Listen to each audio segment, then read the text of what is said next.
Le Code Villèle est en fait l'ordonnance royale du 21 août 1825 qui règle le gouvernement de l'île Bourbon et de ses dépendances. Ce texte est le fruit d'une longue réflexion et il est censé pallier tous les dysfonctionnements de l'administration coloniale qui remontent à l'Empire napoléonien et même bien au-delà.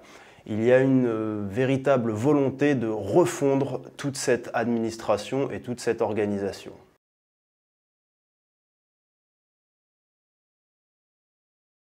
Au début de sa colonisation, l'île Bourbon était régie directement par la Compagnie des Indes orientales par délégation du pouvoir royal.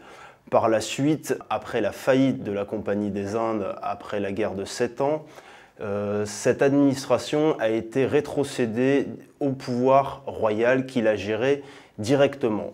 Lors de la Révolution française, la colonie a expérimenté un système un peu plus démocratique avec les assemblées coloniales qui étaient partiellement élues. C'est Bonaparte qui met fin à ce système. À partir de 1815, on expérimente une nouvelle organisation, tout d'abord basée sur l'Ancien Régime avec 2 administrateurs.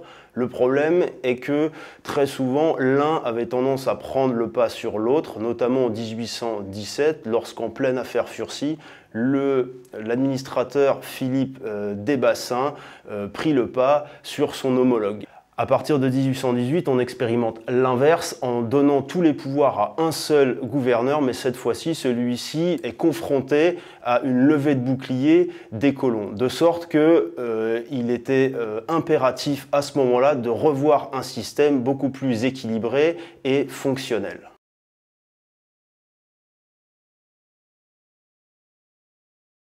C'est en 1824 que le ministre du roi Joseph de Villèle décide de s'attaquer à ces réformes coloniales, notamment l'administration et la justice.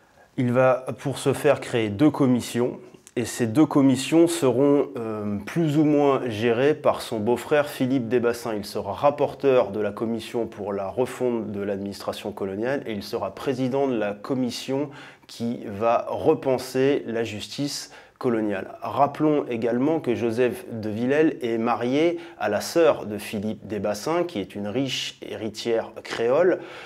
Il a passé plusieurs années de 1794 à 1807 à Bourbon, là où il a même géré une plantation. Il maîtrise donc le contexte colonial, le contexte esclavagiste. Il y a même des intérêts financiers.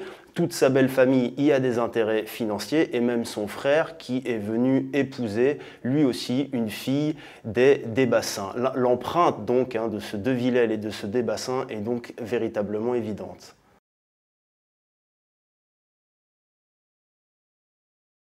L'ordonnance royale du 21 août 1825 comporte 195 articles. C'est un texte très long, très précis, très détaillé, qui lui vaut ce surnom de code. Littéralement, on décide de confier les pouvoirs à un seul gouverneur qui a des attributions militaires et des attributions civiles, mais son pouvoir est circonscrit à la sphère exécutive. Il est assisté dans sa tâche de 3 chefs d'administration qui lui sont hiérarchiquement subordonnés.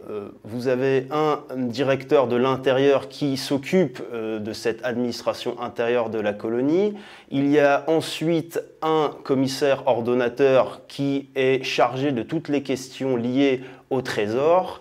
Puis enfin, un procureur général qui s'attache à régler tout ce qui concerne de près ou de loin la justice. Le législateur a également prévu un conseil privé qui est une innovation censé aider également le gouverneur dans sa tâche, et enfin un conseil général qui est censé représenter l'opinion de la population. Mais ce conseil général est nommé, il n'est pas élu.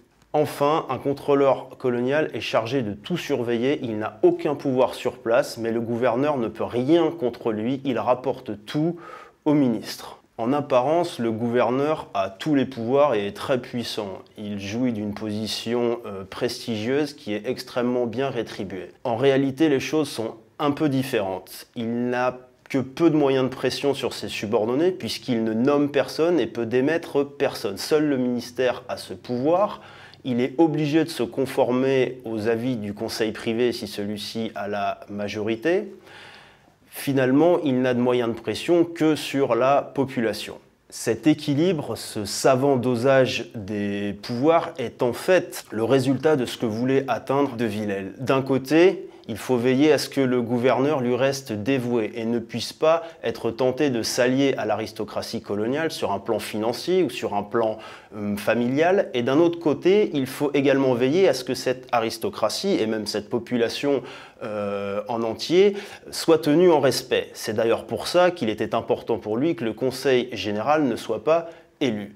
Donc quelque part, le ministère œuvre dans un seul but, c'est celui de cantonner la colonie à sa fonction originelle, c'est-à-dire être rentable à sa métropole. C'est également pour cette raison que, dès le départ, de Villèle a essayé d'écarter de toute influence extérieure la confection de ce texte, puisque c'est une ordonnance royale et non pas une loi, puisqu'une loi aurait nécessité le concours des parlementaires qui auraient pu dénaturer l'esprit du texte, du moins comme l'entendait Joseph de Villèle.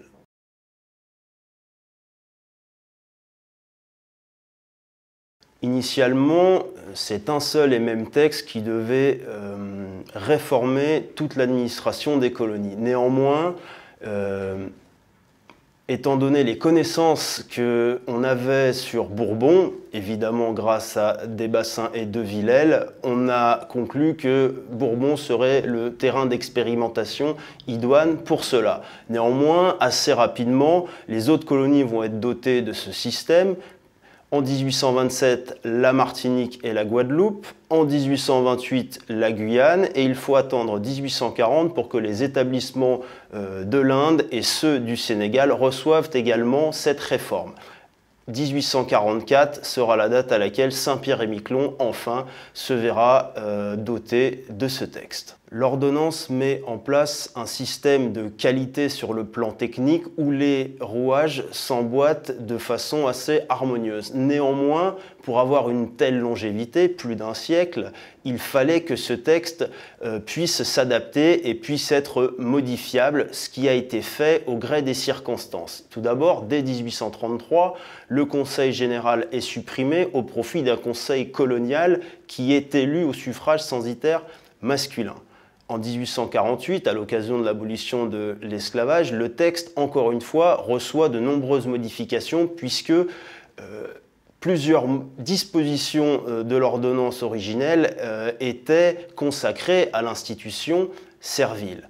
En 1854, une nouvelle fois, le Conseil général refait son apparition et cela nécessite certains aménagements. Pareillement, les chefs d'administration sont eux aussi touchés par ces réformes, puisqu'en 1882, le commissaire ordonnateur est supprimé. En 1898, c'est le directeur de l'Intérieur qui est à son tour supprimé. En somme, au début du XXe siècle, l'organisation administrative coloniale se rapproche de plus en plus de l'organisation préfectorale métropolitaine. Néanmoins, il faut attendre la fin de la Seconde Guerre mondiale et le début de la Quatrième République pour que ce système disparaisse lorsque, en 1947, le dernier gouverneur de la colonie est remplacé par le premier préfet du département de la Réunion. À ce moment-là, on peut considérer que le système colonial disparaît et avec lui le texte de 1825, le Code de Villèle.